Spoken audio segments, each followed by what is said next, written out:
एक ही बादल दरवा हो, अरे कहीं हमारो आँखी के पुतरिया, हे कहीं पगला भरवा हो।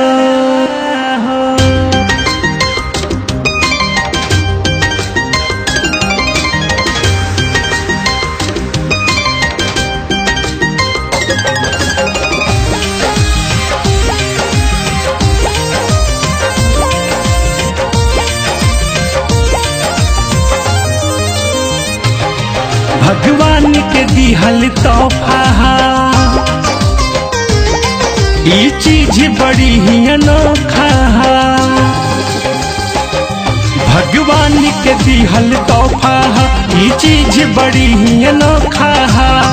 दिलवा हमारो एक ही बड़ू में, एक ही बा दिल दरवा हो, अरे कहीं आँख के पुतरिया नुहावे हमारो पगला भरवा हो, अरे कहीं आँख के पुतरिया नुहावे हमारो पगला भरवा हो।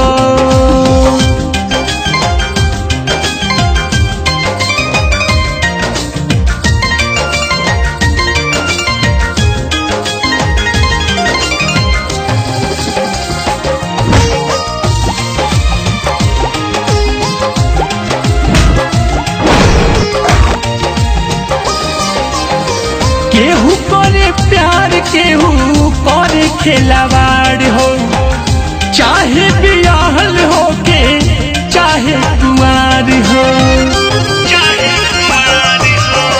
केहू करे प्यार, केहू करे खिलवाड़ हो, चाहे बियाहल हो के चाहे कुंवार हो। एक ही बाटे हमारो सिंगरवा, एक ही मन के बिचारवा हो, अरे एक ही आँख के पुतरिया नुहावे हमारो पगला भरवा हो।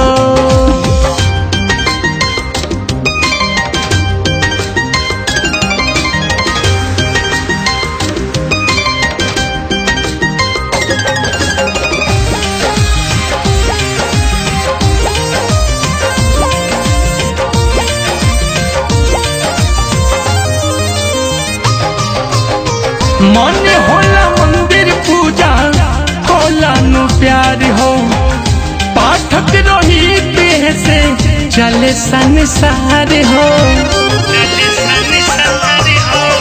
मन होला मंदिर पूजा होला नु प्यार हो, रिंकू अनिल से चले संसार हो।